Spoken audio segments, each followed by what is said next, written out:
What's happening, sports fans? We continue our coverage of high school sports where there are no sports, but there are still high schools. So we have athletes like Zavien Watson here to talk about. He's our next top recruit. What's up, man? He's going to be playing baseball at the University of Arizona, but right now he is a two-sport superstar here in San Diego for the Cathedral Catholic Dons. Thank you very much for joining us. How are you doing, my man? I'm doing fine. I've just been working out a lot. Been playing a lot of video games, but I'm balancing the two right now.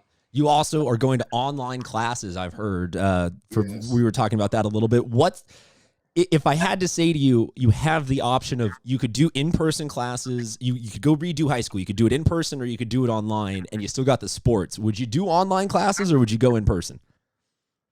I'd go back to school because I like seeing my friends. I don't like seeing them through the screens. Just the craziness that we would finally reach a day where kids were like, I kind of miss school. Just it Yeah, seems like school. it seems like a weird sentence that a lot of us would say that. Yeah, it's weird. I didn't think I'd miss school this much. I know. Who would have thought? Who would have thunk it? Okay, so let's we'll get back to the video games and you what you're doing to work out and all that stuff, but let's start with the meat and potatoes of it. You're going to go play baseball at the University of Arizona. You've received a ton of love from a ton of schools. Why Arizona? Academically, they're going to support me. The coaches have always loved me since I was a freshman. They've been watching me for that long. Just the love there, the vibe that I get from Arizona is like unlike any other school I've ever seen. So yeah, that's why I chose it. Any good story about how you got the actual official offer? I think I got the offer. I didn't even know I had the offer. My dad told me I had it. But I went to go on an unofficial visit there, and that's when they told me that. So wait, had you had the conversation with the coach, and then you left, and your dad was like, he offered you a scholarship, or what do you? Yeah, I didn't know he gave me a scholarship. I didn't know. That is okay. So that ranks for me up into the top maybe 5% of the stories. Yeah, we heard the good ones where like I heard a good one a couple years ago where Samson New was in the drive-thru at Jack in the Box, answers, says, "Coach, hold on a second," ends up accidentally hanging up on the coach, forgets to call him back for like a half hour. And he's like, "Oh yeah," I calls him back, and the guy's like, "I'm trying to offer you a scholarship. Would you please?" Oh my god. So I'm glad to know that it's universal that sometimes you don't read those signals. So you end up finding out you and your dad have a conversation that I would love to have been a fly on the wall for, where he's like, "Hey, you got a scholarship." Yeah. Did you know that moment that you're like, we're gonna bear down, this is gonna be my place, or what was the final decision? Yeah, I knew I was gonna go there from right when my dad told me I got it. I knew I was gonna go there. Okay, so what do you introduce yourself as a baseball player then to the Arizona fan base? What do you want to bring to the team right away? I want to bring the energy that I played with my whole 4 years of high school. Just want to be electric because I know they have a great fan base. I want to be a person that everybody loves and can talk to after the games and stuff like that. So you've actually gotten pretty decent practice with that at Cathedral Catholic, it would seem, because you've been a multi-sport guy. What did football teach you? How did football help you be a better baseball? What did two sports do for you as a baseball player? Football taught me how to fight through adversity, because I went through a lot of adversity this past year and just over the whole 4 years. So it taught me how to be stronger mentally and physically, and just like had me become a better athlete. Like it got me faster and stronger and stuff like that. So for the younger kids out there listening and watching right now, you would say even if your heart is set on one thing, don't be closed off to two sports? Yeah. When I have kids, they're going to play two sports. It doesn't matter what sport it is, they're always going to be occupied. So this is a direct lineage pass down, and this is a shameless plug that I have zero issue. It's my show, and I get to do whatever the hell I want. His dad is the GOAT of La Jolla High School multi-sport athletes, and we hope to get him on the show at one point. But I think that's interesting where you have a dad who's a football bona fide superstar that's just saying to you, hey, go play multiple sports. Don't focus on... What most people don't realize, he was a soccer player growing up, and he played baseball. Oh That's no, how. trust me, it gets blown out of proportion because of one really epic game at San Yeah. Pasquale, and then 20 years of zero success because La Jolla started to rely on guys like me to be running backs, and that doesn't translate into success. You go 4-6 when you have this running the ball. Oh my Sorry. gosh. So no, you're right. He is a multi-sport star, but I like hearing that though. Because I think we live in an era where a lot of kids, if you're a baseball player or a basketball player or whatever it is, you get told by travel coaches and high school coaches, Yeah, just just play one sport. And you didn't get any of that from a baseball coach that's been doing it for a really long time. A football coach is like all of the success there. Not saying it's right or wrong, just saying it's kind of interesting that playing two sports didn't stop this guy from going on to the next level. There's been people that told me just to stick to baseball, but I don't want to listen to that because I didn't want to be known for just one sport. What position do you want to play at Arizona? Third base. That's the favorite right now? Third base. Third base seems terrifying when that ball comes flying off. I mean, yeah, it's scary. I'm not gonna lie with you, it's scary. Okay, so you're not gonna tell me, oh no, it's nothing. I eat ground balls for a like it's still a little scary with something. Like some balls are hit so hard where you don't even know how you got to them. It's just react. You just react fast. Like it's crazy. You just look down. You're like, oh. Yeah, some like just certain ground balls. Like you're like, how did I get that? So who are some third basemen that you really like? Like, I mean, I'm assuming Machado is going to be up there, or my favorite third baseman is Miguel Sano from the Twins. Okay, current or all-time favorite third baseman? Machado's my favorite third baseman all the time. Okay, yeah. Sano though can hit with a little bit more power than Machado can. But I think to myself that I'm Miguel Sano because we're kind of built the same, but he's so much taller than me and bigger than me. But like, we both hit for power. So well, I can't offer up any help on the height, but you can keep working out in college and get bigger and strong. Yeah. I mean, unless they come up with those kinds of steroids where you're able to grow 4 or 5 inches, which would be terrifying. Yeah, it's like 6'5". I'm not gonna be that tall. Okay, so how did you wind up though being like, I want this, I want all the action, I want the hot corner? Like, I feel like a lot of kids end up being like, I don't want that. I'm going to go to the outfield. I'll go pitch. I want something else. You got to be a little. Do you have to be a little crazy to play third? Yeah, you have to be a little crazy. I started playing third base when I first started playing baseball when I was like 6 or 7, and when I was growing up, because I was like short and stocky. So I never really got to see the field, but they would always put me at third base. So that's where I put all my time and effort when I worked out. So the craziness has been showing since an early age. So it also has the athleticism. What sport? I know football and baseball in high school, but what are some of the other sports that you played along the way that you found out you weren't good at? I was decent at soccer when I played. But I always tell myself to this day I should have stayed playing basketball because I might have gotten an offer if I played basketball. I was good at basketball growing up. So you're saying you could have been could you have been open division across the board all 3 at Cathedral Catholic? I don't know if I would have been like starting on the team that we've had, but if I went to like another school and I played basketball, I would have been pretty good. Okay. What's it like being a part of the Holy Bowl? The Holy Bowl is the greatest rivalry in the nation because it's like, I don't know, it's even hard to talk about because we don't wear purple at school. All the teachers get into it. All the faculty members get into it. All the students get into it. It's just crazy. It's even like that when we play Helix. Like we don't wear green and we cross out all our H's. It's crazy. Really? I had never heard that. You cross out all the H's on campus? Yeah. That is delightful. That is awesome. Yeah. I ask about the Holy Bowl because we had Angelo Peraza and Chibuzo Ogbo on over the week. And to me, it's also kind of interesting, though, because you guys, Coach Doyle, your football coach, has been part of the Holy Bowl forever because he went to uni. And it seems like it really isn't just like a hype byproduct, but it's a community thing where like you guys sort of need them, they need you because you make each other better. Exactly. It's just crazy. Like the whole week of practice is insane. And then, I didn't really hear the student section because I was like focused into the game, but I know they were going crazy back and forth with each other. Well, you're right. For the football players, I'll say this. for any and every student section, don't take this as an insult. Football players don't hear anything. No, I don't hear anything. Nobody hears any other than maybe a fidgety, weird kicker or a quarterback. Nobody hears anything. They go out there and it's football. So we appreciate it. But you end up seeing afterwards these cool edits that the Los Locos come out with and all that kind of stuff. And there has to be a couple of moments where you're like, man, we really appreciate that support. Even if we can't hear them, we love them still. Yeah, because I always told like the leaders of Los Locos, like I never hear you guys. I don't take that as an insult, but I just can't hear you guys like at all. But it's different for like basketball though, because I'm in like the front lines of the basketball. We go back and forth with them the entire game, right when tip off starts to the end of the fourth quarter. We just go back and forth.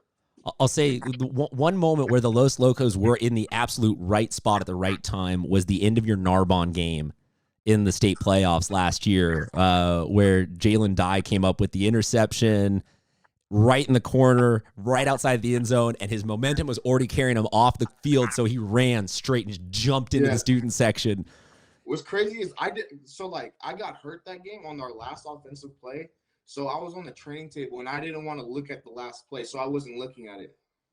So you didn't even – oh, my goodness. I was like this. I was covering my eyes. I was 3 feet away from it when it happened. I dropped my camera because I thought he was going to come hit me. So I have it. I'm filming it. Then I flinch and I'm like, I missed it. Like I was crying after the game because all of the emotion was going through my body. I was like, oh my gosh. That was just like 2016 because I was on the 2016 state team. It was just like it. I mean, and that's what we're talking about. Like, look, baseball team, the Arizona baseball fans, you have a guy who's a warrior, who's been through like state level football. He's got that competitive mentality and he's ready to show up. And to me, that's where you get at the kids that just want to be out there or the kids that you want on your team at that next level. Any good Coach Remacher stories? Man, he's one of the funniest dudes I've ever met. He's a character, man. He is a character. Is there any stories? I don't know if I have any stories because like there's so much, but he's just a funny dude. Like he's just funny. Keeps it loosey goosey, man. He keeps it easy going. He's just really loose. Like he's just chill. And it's weird because him and I mentioned Sean Doyle again, and even Coach Cunningham, the basketball coach. For the high stakes that all of the Cathedral coaches coach at, they tend to give the outward appearance of just being pretty relaxed. Yeah, they are relaxed. Coach Cunningham is really relaxed, actually. There's a great photo of him from winning the Open Division Championship where he's just kind of throwing out like the deuce. It looks weird on my little camera. I'm trying to show you while doing the main camera. But he's just kind of throwing out a little, yeah, we won that one. I'm like, Doyle, Doyle, I think Coach Doyle can get really intense if he needs to be, but at practice he's really chill. He's really chill. We spoke to Jordan Allen a little bit, or a couple months ago now at this point, and he said that the only thing you got to look out for with Doyle is that he'll neck you. He will neck you. Yeah. If you say something weird during practice, he'll just come up and hit you right in your neck. Yeah, and he's like, that's the only time, man, that you ever got to be afraid of him is that he'll neck you. For me, if I fumbled the ball, I was not ready to go back on the sideline. I was not ready because he was going to get in my butt about it. I was going to say, the only time I've ever seen him riled up of any sorts was after your game against Torrey Pines in the Open Division Championship, and that was just to corral everybody back onto the sidelines, and he was just yelling, stop going towards their teammates and whatnot. I go back because I kind of instigated the whole thing, but it's all right. It's past tense. We're going to edit that out because nobody needs to know that retroactively. That was just football. That was a football moment. It was just football. I was just caught up in the moment. It was all right, though. I mean, honestly, I'll go out on the record and say I didn't care. I thought it was awesome. I thought that that's how football games should end. I know it's high school sports and all that, but I don't live for the let's all dap it up and shake a bunch of hands. Yeah. When it gets to a championship game, like, everybody's passionate about this. Yeah. Like I just ran out onto the field and ran down to the end zone. I didn't really do or say anything. I just ran down to the sideline or to the end zone. So at the start of this, you said you've been grinding through some video games to help pass the time. What have you been playing? Fortnite, strictly. Oh, exclusively. You are an only Fortnite guy. Strictly. You willing to share the gamer tag? I've been playing Madden a little bit, but Fortnite strictly. Really? Because I thought, maybe MLB The Show, Fortnite, or 2K. I thought some sports would be in that mix. Okay. I play sports games, but I usually pass my time playing or playing Fortnite. Okay, so are you willing to share the gamer tag? You want all the smoke, or you still in practice mode? All the smoke. So I have an Xbox. My gamer tag is KSFZ. KSFZ. There we go. All of it. All of it.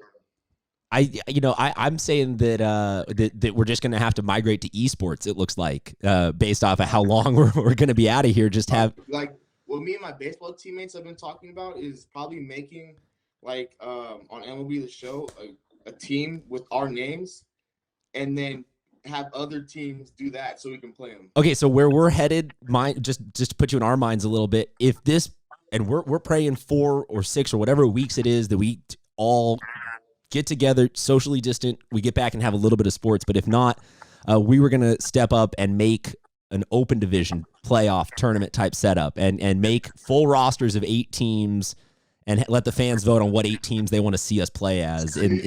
So I think there's something there that we can get together and collectively do something fun.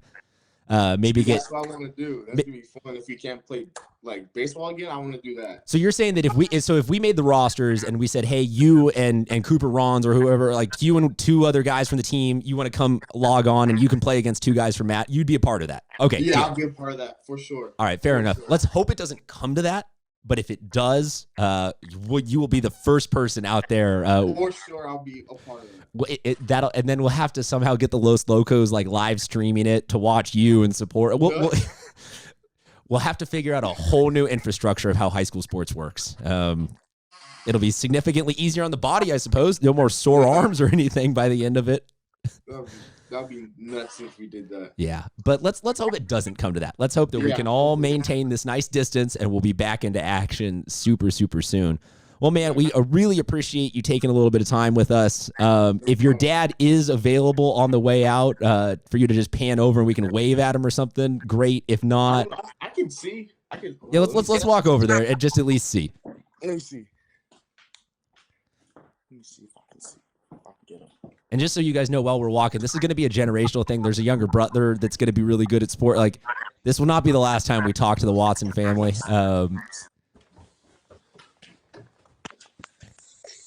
As this slowly turns into the Blair Witch Project.